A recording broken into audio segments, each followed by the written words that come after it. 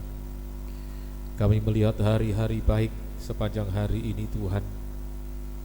Besok hari sampai Engkau datang kembali yang kedua kali, kami menyaksikan sungguh amat baik. Kami menyambut kedatangan-Mu kembali yang kedua kali di awan-awan yang permai. Terima kasih Tuhan. Saya undang kita bersama bangkit berdiri.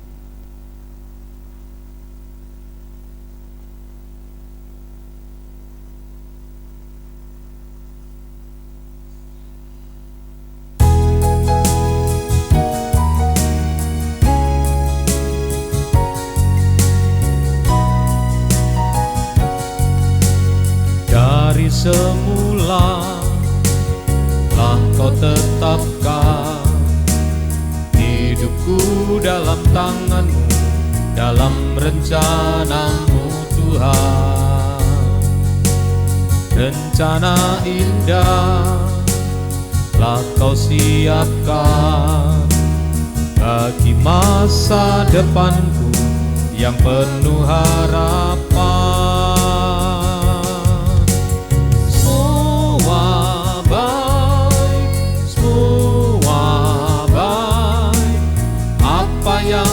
Kau perbuat di dalam hidupku,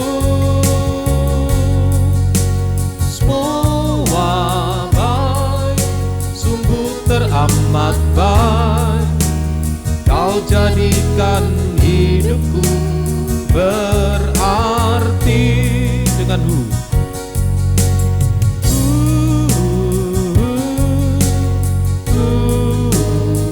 Ada pagi hari ini mau melihat hari-hari baik. Baik hari ini, besok, sampai kedatangannya kembali yang kedua kali. Alami penyucian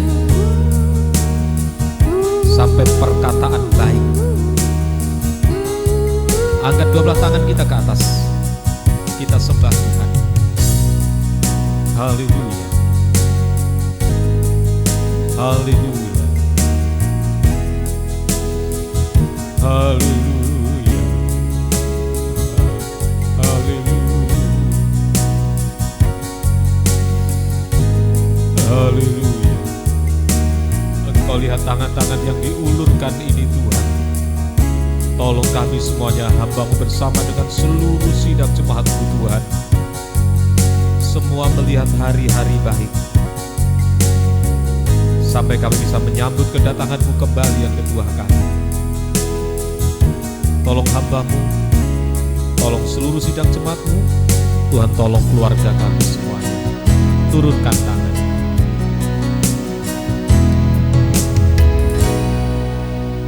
Haleluya. Setiap ibadah di tempat ini biarlah Tuhan selalu hadir lewat firman yang dibuka rahasianya. Roh Kudus dan kasih-Mu Kau curahkan di tengah kami semuanya. Gembalakan kami baik yang di Ngunut, di Ngawi, di Nganjuk, tergembala jarak jauh dimanapun berada. Berikan kami kerinduan, kami bisa bertekun 3 macam ibadah pokok. Kami mendengarkan firman-Mu, kami taat akan firman-Mu, kami mengalami kuasa firman-Mu. Mohon kemurahan-Mu seluruh sidang jemaat memiliki jabatan pelayanan dari Tuhan. Tidak ada yang terhilang, semuanya sampai masuk pesta nikah anak domba Allah. Penyebaran firman baik lewat Facebook, lewat YouTube, urapi semua dengan urapan-Mu yang suci. Banyak jiwa-jiwa dimenangkan dalam firman pengajaran yang benar. Pergumulan dalam nikah rumah tangga satukan sampai mencapai nikah sempurna. Dalam ekonomi, keuangan, pekerjaan, Tuhan tolong seluruh sidang jemaat-Mu. Perusahaan anak-Mu di Taiwan, Tuhan tolong sebagai tenaga pengajar, tenaga kesehatan, sebagai lawyer, sebagai dokter, dalam bidang perdagangan, pertokoan, pertanian, peternakan, perkebunan, pertambangan, jasa jahit, sewa menyewa mobil, bengkel, servis AC, jual beli mobil, mebel, kuliner, makanan cepat saji, kue-kue, sambal pecel, madu, kos-kosan, asuransi, perbankan, keuangan, asisten rumah tangga, karyawan perusahaan, karyawan lapangan, pemborong bangunan, pengembang, sales, pelaut, fashion, depot, handicraft. Tuhan tolong semuanya, ekspedisi, gorengan, sewa menyewa rumah, Tuhan menolong semuanya. Yang masih duduk di bangku sekolah, berikan hikmat, kepandaian, kekuatan, kesehatan, ketaatan dari Tuhan. Yang tengah menyelesaikan skripsi juga Tuhan menolong selesai tepat pada waktunya. Demikian yang mencari pekerjaan, berikan yang terbaik untuk anak-anak kami semuanya Tuhan. Terima kasih Tuhan. Kelanjutan pendidikan dasar, pendidikan perguruan tinggi, pendidikan profesi, semuanya juga hamba serahkan dalam tangan kasih kemurahan-Mu. Perjodohan kaum muda juga Tuhan menolong, satu firman, satu iman yang benar, satu firman pengajaran yang benar, satu pelayanan yang benar, masuk kesatuan tubuh Kristus yang sempurna. Terima kasih Tuhan. Demikian juga Saudara Yudi Yuni Masmis, Moniria JK, Ibu Pendeta JK, Ibu Heri, Ibu Lasmi, Ibu Jun, Bapak Ibu Gemi, Saudara Anton Bumul, Bapak Ibu Stephen, Daniel, Stefani, Giovanni, Elizabeth, Bapak Ibu Eli Marjo, Bapak Ibu Yuli, Ibu Andi, Yosi, Eki, Bapak Acun, Ibu Yati, Anak Niko, Bapak Agus Esra dan Ibu Nilamika Samuel, Ibu Yuni, Ibu Rudi, Ibu Darmono, Bapak Ibu Setio, Bapak Ibu Yoel, Bapak Ibu Nolip, Bapak Ibu Yudo, Bapak Ibu Andi, Bapak Ibu Andreus, Bapak Ibu Bayu, jamaah semuanya Tuhan. Nathanael, Veronica, Alexis, Mika, Rivel, Ima, Emma, Gebi, Resi, Tabet, Nego, Stephen, Dion, Rara, Cynthia, Harun, Cika, Denia, Samuel, Kevin, Tanesia, Glory, Tuhan tolong semuanya. Magdalena, Yosua, Sadra, Johannes, Audi, Vina, Angelin, Tuhan menolong semuanya. Ruth, Rosmarani, Saron, Aprilia, Eliasar, Tuhan menolong. Dira, Yuliasa, Ripka, Agustina, Tria Putri, Justin Pardede, Tuhan menolong semuanya. Ibu Liki bersama keluarga, Darwestina Joshua, Ibu Heni Lim, Melinda Juan, orang tua Ibu Stephen, keluarga Ibu Rita, keluarga Bapak Krisna Swita Purba, keluarga Ibu Juari David, keluarga Ibu Neti Pesi, keluarga Bapak Nadia Putris, Pendeta Sadrah, keluarga Bapak Barnabas, keluarga Ibu Doharni Pohan, keluarga Bapak Siregar, keluarga Bapak Simamora, keluarga Pak Kris, Tuhan tolong semuanya. Keluarga Bapak Sanggam Sihombing, Julius Palulungan, keluarga Bapak Sukeni, keluarga Bapak Heri, keluarga Bapak Ridwan, keluarga Bapak Robert, keluarga Bapak Ambarita, Om Hari, keluarga Ibu Luseria Sitorus bersama Paramita Manurung, keluarga Yan Argita, keluarga Hari Sucipto Mbah Sinem, Tuhan tolong semuanya. Bapak Charlie bersama keluarga, Bapak Nederlandsen bersama dengan keluarga, Tuhan menolong semuanya. Bapak Junaidi Napitupulu bersama dengan keluarga, Bapak Sarnekor Harjo bersama dengan keluarga, Tuhan menolong semuanya. Bapak Simbolon bersama keluarga, Bapak Janer Pardede bersama dengan keluarga, Bapak Mangapon Adabdab bersama dengan keluarga, Tuhan menolong semuanya. Ibu Elizabeth bersama dengan keluarga, Ibu Hana bersama dengan keluarga, Tuhan menolong semuanya. Terima kasih Tuhan, terima kasih. Dan lain-lain saudara kami yang sempat mengikuti ibadah ini dimanapun berada, Ibu Yanti bersama dengan keluarga, juga Bapak Apong bersama dengan keluarga, Bu Nardi bersama dengan keluarga, Bu Yahya bersama dengan keluarga, dan juga Tuhan yang tidak sempat hamba sebutkan satu persatu, jamaah kami semuanya. Kuasa kegelapan dalam bentuk sakit penyakit mengganggu, bersatu hati kami mengusirnya. Di dalam nama Yesus pergi, darah Yesus berkuasa. Oleh bilur-bilur-Mu kami semuanya sudah disembuhkan, kami disehatkan, dikuatkan, tetap bisa beribadah melayani-Mu sampai Engkau datang kembali yang kedua kali. Demikian juga nama-nama disebutkan bersama dengan keluarga kami, bersama yang mengikuti ibadah ini dimanapun berada Tuhan. Kami melihat hari ini hari yang baik, sampai nanti kami mengalami sungguh amat baik masuk pesta nikah anak domba Allah. Bangsa dan negara kami Tuhan menjaga, melindungi, memberkati. Bapak Presiden bersama staf sampai di bawah RT RW semuanya Tuhan tolong, Tuhan berkati. Tetangga kanan kiri depan belakang semuanya Tuhan tolong, Tuhan memberkati. Terima kasih Tuhan, terima kasih. Biarlah hari ini Tuhan jadikan hari yang diberkati oleh Tuhan bagi seluruh sidang jemaat-Mu. Kekasihku sekalian, kiranya berkat dan damai sejahtera dari Allah Bapa, Allah Sang Putra dan Allah Roh Kudus dalam nama Tuhan Yesus Kristus menyertai kita sekalian mulai pagi hari ini sampai selama-lamanya. Dalam nama Tuhan Yesus Kristus kami alaskan doa kami, haleluya, amin. Selamat pagi, Tuhan Yesus memberkati kita sekalian.